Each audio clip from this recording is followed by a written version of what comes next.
Hi everyone, HTML के lecture number 4 में आपका स्वागत है। आज हम लोग बहुत ही इंटरेस्टिंग टैग्स को पढ़ने वाले हैं, तो without wasting the time just starting the tutorial. So आज हम लोग पढ़ने वाले हैं IMG टैग। जैसा आपको दिख रहा होगा इमेज टैग।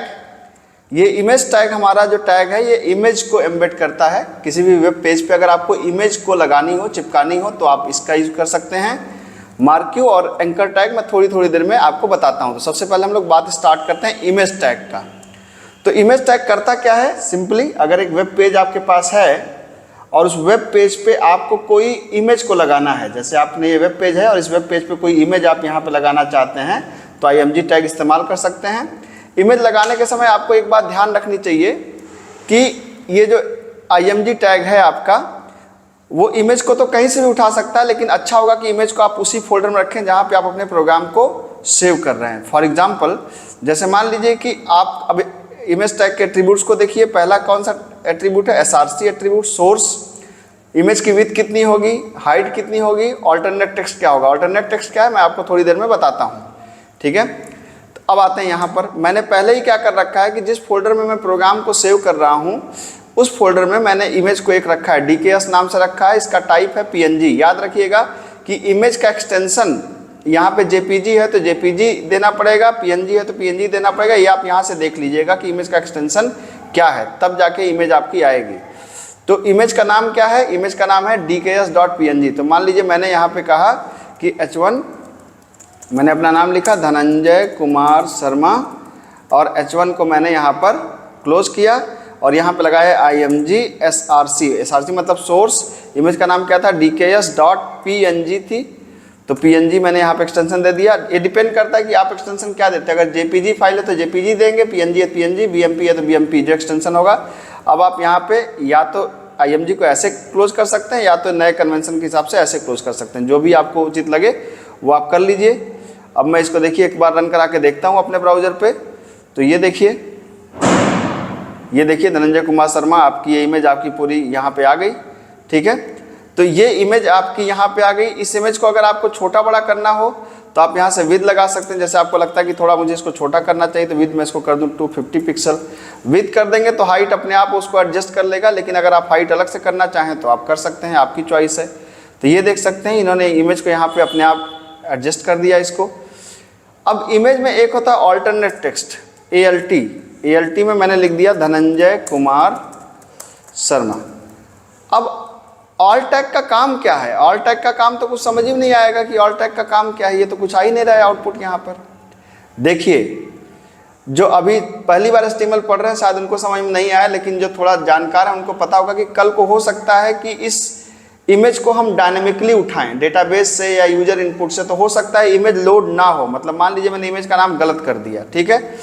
जब गलत कर दिया इमेज का नाम, तब ये ऑल्टरनेट टेक्स्ट दिखेगा। जो इमेज की जगह वो टेक्स्ट लिख के आएगा जहाँ पे इमेज आपकी है। तो अगर कभी रन टाइम में इमेज नहीं लोड हो पाती है तो क्या मैसेज आएगा, ये बताता है आपको ऑल्टरनेट टेक्स्ट, ठीक है। अब अगला ही टैग बहुत ही इंटरेस्टिंग है, ये है मार्क्यू टैग। हालांकि ये टैग भी डेप्रिकेटेड है। अगर आपको पता है कि डेप्रिकेटेड का मतलब क्या होता है, तो मैंने बताया था कि डेप्रिकेटेड का मतलब होता है कि एक ऐसा टैग जो आज की डेट में नहीं लगाना रिकमेंडेड है, लेकिन अगर आप लगा देंगे तो चलेगा।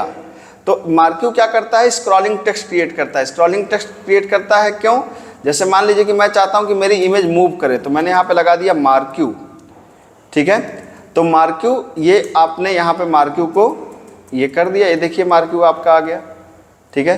तो अब देखिए ये इमेज आपकी मूव करेगी, ठीक है। तो इमेज आ रही है राइट टू लेफ्ट, ठीक है। तो ये आपकी इमेज आप देख सकते हैं मूव करने लगी। अब मान लीजिए कि आप इसको क्या करना चाहते हैं, इसको थोड़ा सा डायरेक्शन बदलना चाहते हैं।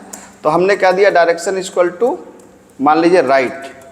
तो डायरेक्शन राइट करने का मतलब क्या होगा कि अब डायरेक्शन आप देख सकते हैं डायरेक्शन क्या हो गई, राइट की तरफ से हो गई। जैसे इसकी मूवमेंट की जो स्पीड है, अगर हम उसको कंट्रोल करना चाहते हैं तो क्या होगा? अगर मूवमेंट की स्पीड को कंट्रोल करना चाहते हैं तो होता है स्क्रॉल डिले प्रॉपर्टी। ये उसकी जो स्पीड को कंट्रोल करता है। ये जितना कम होगा वो इतनी तेज इमेज जाएगी, जितना ज़्यादा होगा इमेज उतनी स्लो जाएगी। जैसे मैंने इसको मान लो 500 कर दिया, ठीक है। तो 500 कर दिया तो इमेज देखें आप बिल्कुल स्लो मूव करेगी। और अगर इसको मैंने कर दिया 10 तो आप देखेंगे कि इमेज काफ़ी तेज़ी से आएगी। ठीक है, तो स्क्रॉल डिले उसकी स्पीड को कंट्रोल करता है। सिमिलरली अगर आप चाहते हैं, देखिए ध्यान से जरा इसको देखिएगा, ये देखिए इमेज बाउंड्री पे गई और फिर इमेज चली गई बाउंड्री से बाहर। ठीक है, फिर इमेज फिर वहां से आएगी, फिर चली जाएगी बाउंड्री से बाहर। लेकिन अगर आप ये चाहते हैं कि इमेज पेंडुलम की तरह चले, मतलब एक बाउंड्री से टकराए फिर दूसरे बाउंड्री से जाके टकराए, तो उसके लिए जो टैग हमारे पास है उस टैग का नाम है क्या? डायरेक्शन। और direction is called behaviour. Behaviour याद रखिए, बिहेवियर की टेक्निकल स्पेलिंग तो BEHAVIOUR होती है, लेकिन ये यहाँ जो ये कन्वेंशन है, इस कन्वेंशन में यू नहीं लेता। चाहे वो कलर लिखना तो COLR लिखते हैं, बिहेवियर में यू नहीं लगाएंगे, कलर में यू नहीं लगाएंगे, सीधा OR लिखते हैं। ठीक है, तो बिहेवियर इक्वल टू क्या होगा? ऑल्टरनेट। ऑल्टरनेट का मतलब क्या होगा? पेंडुलम की तरह आपको देखेंगे कि आप पेंडुलम की तरह ये टकराएगी। देखिए आई, ध्यान से देखिएगा अभी इसको। ठीक है, और ये देखिए बाउंड्री पे गई, ये टकराया और फिर इस बाउंड्री पे आ गए। फिर यहाँ पर भी ये देखेंगे कि थोड़ी देर के लिए ये यहाँ पर बाउंस करेगा, फिर बाउंस बैक होके वापस लौट जाएगा। ये देखिए, ये देखिए। ठीक है, तो ये आपको समझ में आ गया होगा। तो हम लोगों ने किसको पढ़ा? मार्क्यू टैग को पढ़ा, बहुत इंटरेस्टिंग टैग है। अब एक और जबरदस्त टैग है हमारे पास जिसका नाम है एंकर टैग। एंकर टैग क्या करता है? ये हाइपर लिंक क्रिएट करता है। हाइपर लिंक का क्या मतलब है? हाइपर लिंक के अब इसके दो एट्रीब्यूट पहले समझ लीजिए। एक एट्रीब्यूट होता है रेफ। रेफ का मतलब कहाँ पे जाना है, कहाँ पे मूव करना है। टारगेट का इस्तेमाल अभी हम लोग नहीं कर पाएंगे, टारगेट का इस्तेमाल हम लोग कुछ समय बाद कर सकते हैं। अभी के लिए टारगेट बताना उचित नहीं है, क्योंकि टारगेट के लिए फ्रेम या कोई और चीज़ बताना पड़ेगा आपको। ठीक है, अब जैसे मान लीजिए कि मैं चाहता हूँ कि मैं एक गूगल खोल दूँ क्लिक करने पे, तो मैंने कहा ref is equal to http://www.google.com और ये डबल कोट्स बंद कर दिया आपने। अब हमने यहाँ पे जैसे यहाँ पे क्लिक किया गूगल सर्च, यहाँ पे लिख दिया गूगल सर्च और ए को बंद कर दिया। तो इसका मतलब है कि अब इसका टेक्निकल मतलब देखिए क्या है? रेफ। रेफ का मतलब कहाँ जाना है, तो मैंने कहा गूगल पे जाना है। क्या दिखेगा? गूगल सर्च दिखेगा। इस पर क्लिक करेंगे तो कहाँ पे चले जाएंगे? गूगल पे चले जाएंगे। अब आप देखिए इसको, प्रोग्राम को यहाँ पर देखिए, ये अब आप गूगल सर्च पे एक बार क्लिक करिए। ठीक है, अरे ये मार्क्यू के अंदर आ गया, it should be outside the marquee. Marquee के अंदर जो भी कुछ आप डाल देंगे वो मार्क्यू के साथ में चलने लगेगा। तो इसको बाहर कर देते हैं, it will be much better. एक BR लगा देते हैं यहाँ पे। ठीक है, अब इसका आउटपुट देखते हैं। ये देखिए गूगल तो खुल ही गया था, हमने यहाँ पे कहा गूगल सर्च। अब आप देखते हैं नेट अगर चलता रहेगा तो गूगल खोल देगा। ठीक है, इसी के साथ ही साथ अब जैसे एक इसी के साथ साथ मान लीजिए हमने एक और फाइल बना ली। जैसे हमने एक HTML फाइल और जल्दी से बना लिया, हमने एक नई फाइल तुरंत बनाई HTML बॉडी को बंद किया और HTML को बंद किया और यहाँ पे कहा दिस इज अनदर फाइल, या यहाँ पे लिख दिया दिस इज अनदर फाइल। ठीक है, अब इस फाइल को मैंने सेव कर दिया, किस नाम से? इस फाइल को मैंने सेव कर दिया सेकंड नाम से। मान लीजिए हमने इस फाइल का नाम दिया sec.html। ठीक है, तो second.html उसी फोल्डर के अंदर सेव करिएगा जहां पे अपने प्रोग्राम को आप रख रहे हैं। तो अब इस फाइल का नाम है, सॉरी SEC की जगह DEC हो गया, कोई बात नहीं, फाइल का नाम हमने DEC दे दिया, तो अब DEC मान के चलिए। तो अब यहाँ पर हम इससे लिंक करना चाहते हैं, तो जैसे मैंने यहाँ पे BR लगा दिया, हमने कहा ref इज इक्वल टू कहाँ जाना है, हमने कहा DEC वाली फाइल के पास। उसका पूरा नाम दीजिए DEC.html और फिर यहाँ पे मैंने यहाँ पे कहा क्लिक फॉर ओपन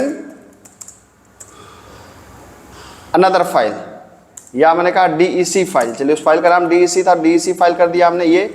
तो अब आप देखेंगे कि जब आप इस पे यहाँ पर एक बार रिफ्रेश कर दीजिए, ये आ गया आपको। अब यहाँ पे कहिए click for open DEC file, तो हमने क्लिक कर दिया, ये देखिए दिस इज अनदर फाइल खुल गई आपकी।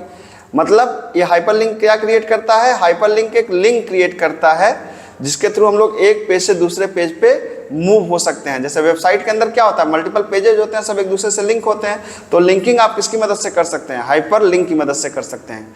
होपफुली आपको ये सारी चीज़ें समझ में आई होंगी। अगर किसी भी तरह की कोई दिक्कत हो तो प्लीज़ कमेंट करिएगा। Thank you so much.